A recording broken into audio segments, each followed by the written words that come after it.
The declaration of war. The transmission came without warning, broadcast across every known system, hijacking civilian networks, military relays, even deep space probe channels. It was not a warning, it was not a plea for surrender, it was a sentence. On every screen, the seal of the Quran Dominion pulsed cold and blue, followed by the appearance of Admiral Ranique, the voice of the most feared empire in the galaxy. Behind him, rotating holograms displayed scenes of obliterated cities, enslaved species, and vaporized continents. His tone was devoid of emotion, calculated, surgical. "You are an infestation," he declared, "a mistake of evolution. Your kind pollutes the natural order. The Quran Dominion will correct this error. Humanity will be erased from existence, and history will never even remember your name." The signal cut out. No demands, no preamble, no declaration of conditions, just pure extermination. Across human-controlled space, silence followed. Not the silence of confusion, but the cold, simmering kind before a storm. On Earth, the feed interrupted morning newscasts and boardroom presentations alike. In space stations orbiting Jupiter, Marines stood frozen in mess halls, knuckles whitening around coffee mugs. On frontier colonies like Grom 4 and Sagan Prime, farmers dropped their tools. Miners stopped their drills, children stopped playing. And then came the rage. Across billions of lives, something ancient stirred. Not fear, but fury. Mothers held their children tighter, and fathers locked eyes with news screens in disbelief. Veterans opened sealed crates beneath floorboards, touching the cold steel of old weapons. Young soldiers clenched their jaws. Old ones nodded grimly. To be threatened with extinction was not new.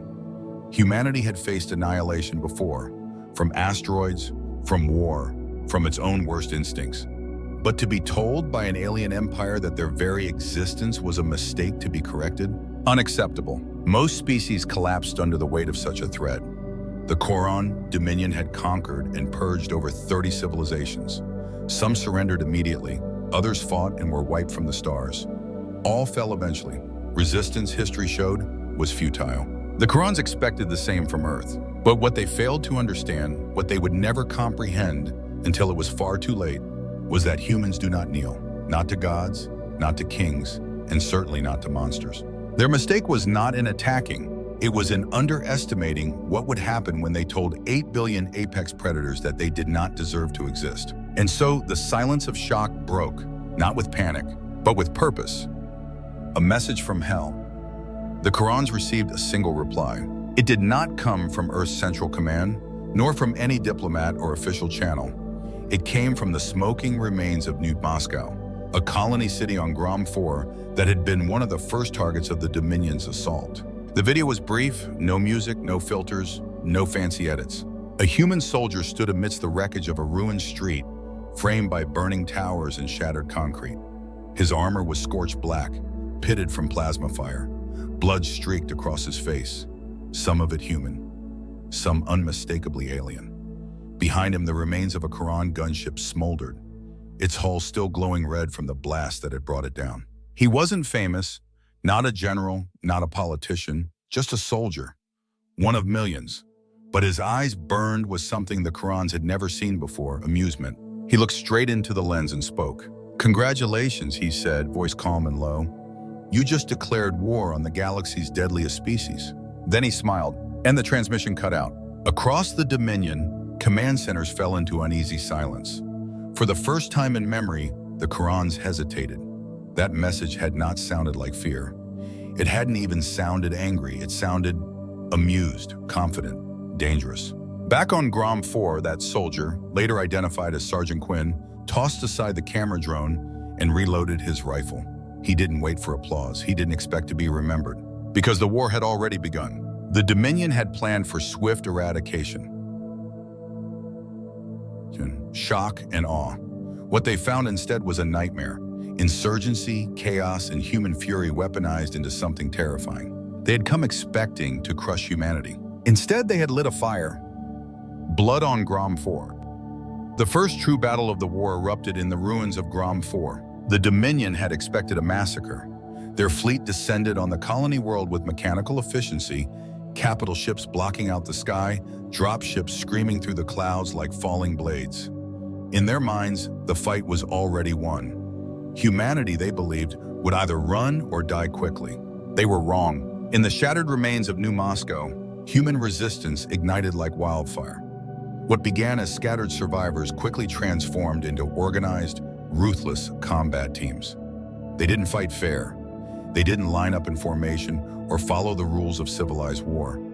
They fought like predators in a trap, cornered, bloodied, and absolutely determined to take something down with them. Major Elias Carter crouched behind a collapsed overpass, sweat stinging his eyes.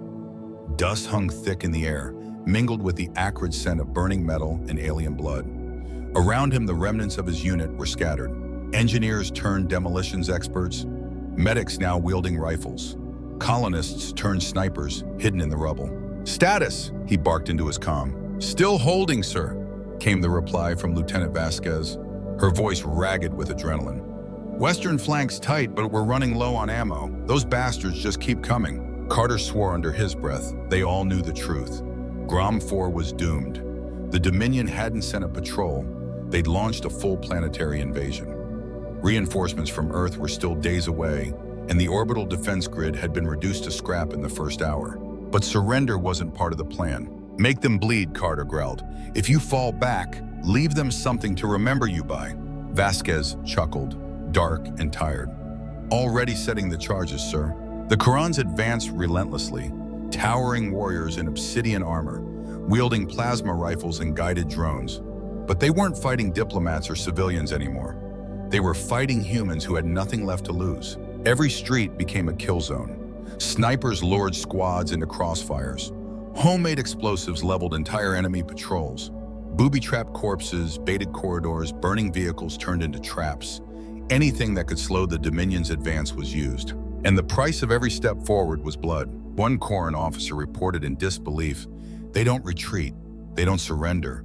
They vanish, and then they strike from behind." In the command ships orbiting overhead, Khoran strategists grew restless. The battle was not unfolding as predicted. Casualty reports rose by the hour. Entire platoons went dark. Communications were intercepted, jammed, or mocked with human laughter. It wasn't a battle anymore, it was a bloodbath, and the Dominion was bleeding. Back in the ruins, Major Carter reloaded and surveyed the field. His armor was scorched, visor cracked, one arm half numb from the recoil of his weapon. He looked to the horizon. Columns of black smoke rose where another Khoran tank had detonated. A sound like thunder rolled through the air. He smiled. "Still think we're just prey?" he muttered. Around him, battered soldiers rose from the rubble, rifles raised. The Dominion thought this would be over in a day. Instead, it was only the beginning. Seizing the Varrock. While the war raged across Grom 4's surface, high above the planet, humanity struck a blow no one, least of all the Khoran Dominion, could have anticipated. The KDS Varrock was a monster of a ship, built for planetary sieges, equipped with enough firepower to level continents, shielded by layers of alien tech and arrogance. It was more than a weapon. It was a symbol, a statement. The Dominion's supremacy, etched in steel and plasma. And somehow, the humans stole it. The mission was never meant to succeed. Captain Daniel Roy Roar led the operation, an ex-combat engineer with a habit of making suicidal plans work. His team was cobbled together from survivors, hackers, marines, and misfits pulled from every corner of the outer colonies. They called themselves the Long Shot because no sane tactician would have bet on them. They infiltrated the Varrock during a planetary supply drop, slipping through its underbelly, cloaked in heat signatures from the burning city below. Breaching charges, stolen access codes, and sheer audacity got them through the hull. Then came the blood. Hallway by hallway, room by room, they fought. Marines in tight corridors, smoke grenades blooming like deadly flowers. Engineers hacked consoles mid-firefight, rerouting security systems and disabling internal defenses. Alien alarms wailed, but the Khoran response was sluggish, confused. They had never needed to fight inside their own ships. They had never been infiltrated. Roar kicked down the door to the command deck with a snarl. Plasma bolts filled the air. 2 crew members fell. He didn't stop. He crossed the room in 3 strides, tackled the Khoran helmsman, and drove a combat knife through its throat. Silence. The bridge was theirs. Around him, the remaining humans stood wide-eyed, bloodied and breathless. Lieutenant Harper, the mission's lead hacker, stared at the glowing alien interface and whispered, "We actually did it." Roar didn't hesitate. "Get to work. Lock this ship down." Within minutes, Harper and her tech team were tearing through the Dominion's firewalls like scavengers on fresh kill. Systems flickered, controls shifted, weapons unlocked. The Varric, once a terror to humanity, now pulsed with their heartbeat. Roar stepped to the command console and opened a secure line. "Get me Earth Command," he said, voice shaking but firm. Seconds later, the face of Admiral Kasari appeared, stoic and unreadable. She listened in silence.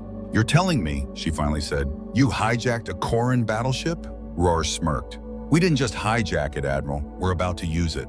And with that, humanity claimed its first stolen sword, an empire's pride now pointed at its throat. Vengeance from the skies. From orbit, the Dominion fleet descended, hundreds of ships in tight formation. Their intent clear: crush the human resistance on Grom 4 once and for all. Reinforcements, retaliation, eradication. It was supposed to be routine. They never expected the Varric to fire on them. As the fleet approached, orders and comm signals flowed through secure Dominion channels, orchestrating the operation like clockwork. But within the Varric, Lieutenant Harper had already sliced through their encryption like a scalpel through flesh. For a full 2 minutes, the Dominion fleet couldn't tell if the Varric had been compromised or was issuing commands of its own. That hesitation proved fatal. The first shot came without warning.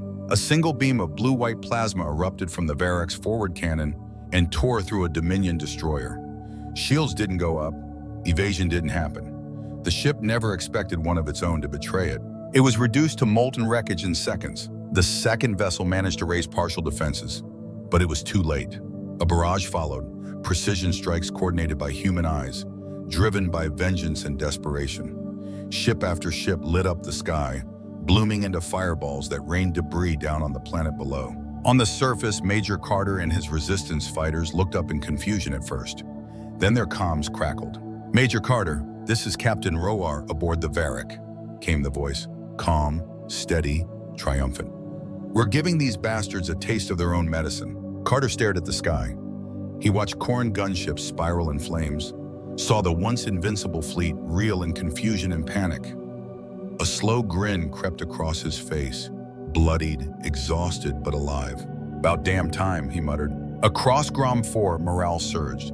Human fighters howled war cries as they surged from bunkers and ruins, using the confusion to strike hard and fast.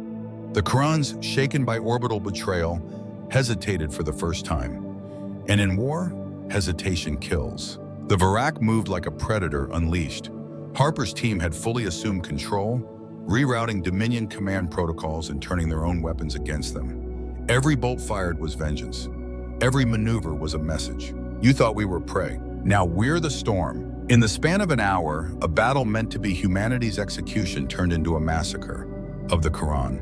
And for the first time across countless worlds under Dominion control, fear shifted. Not away from the Korans, but toward humanity. The fire spreads. The galaxy was watching. For centuries, the Koran Dominion had ruled through fear. Their fleets were symbols of inevitability. Their punishments were final. Rebellion had been unthinkable, resistance suicidal. Entire species had been wiped from existence for less. But not humanity. News of the battle over Grom 4, and more importantly, the hijacking of the Varric, spread like wildfire across the stars. It wasn't just a victory, it was blasphemy. A sacred weapon of the Dominion, turned against them by the very species they had sought to erase. And that changed everything. On distant worlds, enslaved populations tuned into scrambled, pirated transmissions. They saw the footage of Dominion ships falling from the sky, heard the human soldier's voice from New Moscow echoing through underground bunkers. "You just declared war on the galaxy's deadliest species." And they believed it. In the mining colonies of Dravos, prisoners rioted.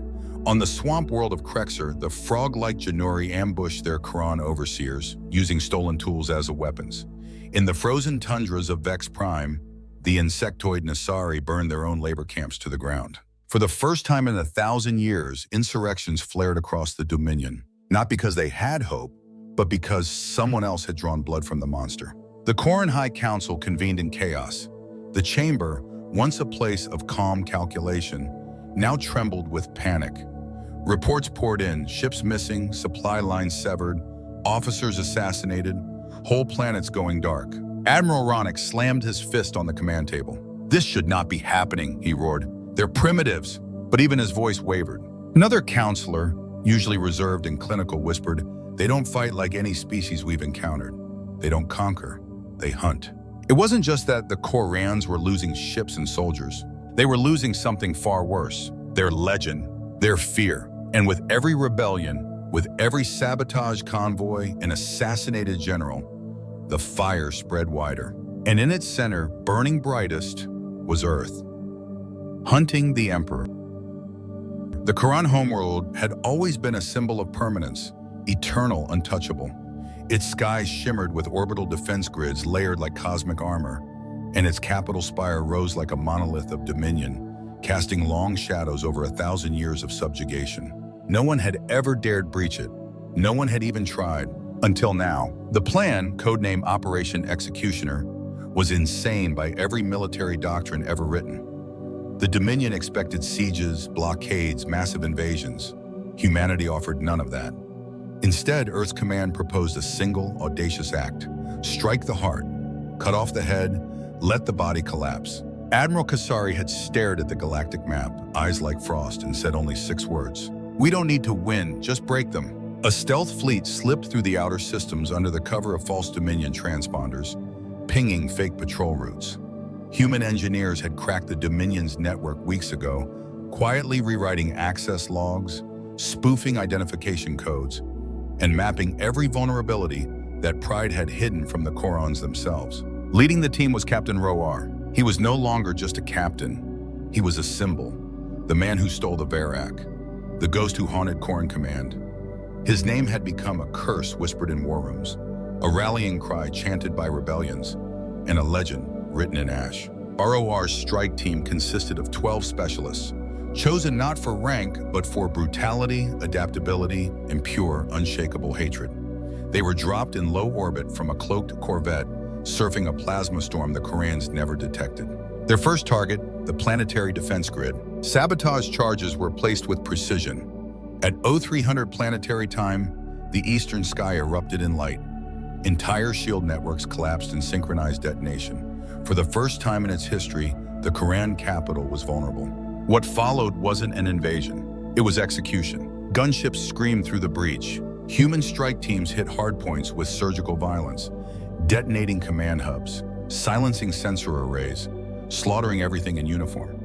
The Dominion's elite defenders scrambled, but they were built to crush armies, not stop assassins. Auror's team reached the palace within the hour. Inside, it was chaos. Alien guards fired blindly, confused by their own failing systems. Automated turrets turned on friendlies as Harper's virus tore through internal networks like wildfire. The spires burned, the inner sanctum crumbled. And then they entered the throne chamber. The Emperor was waiting, tall, regal, draped in ceremonial armor that had never known war. He stood beneath a vault of glowing stars. Around him, the High Council cowered, figures who had once ruled without question now reduced to trembling husks. He opened his mandibles to speak, to threaten perhaps, to offer surrender, but his voice never came. Roar shot him through the heart, one clean bolt. The Emperor collapsed without a word, a quiet that felt like an animal. Silence fell, heavy and absolute. Auror's team moved to secure the chamber, checking bodies, planting charges. Harper accessed the palace's master network, uploading a single file, the Emperor's death, broadcast across every channel, every system, every Koran-held world. The message was simple: your ruler is dead, you're next. Outside, the skyline of the Koran capital burned.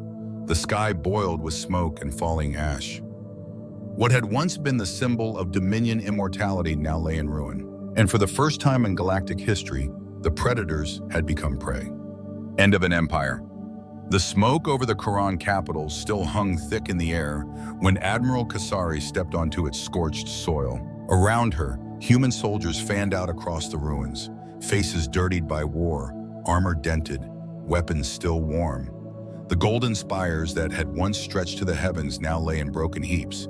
Alien bodies, Soldiers, bureaucrats, even nobles, littered the marble floors of what had once been the most secure command center in the galaxy.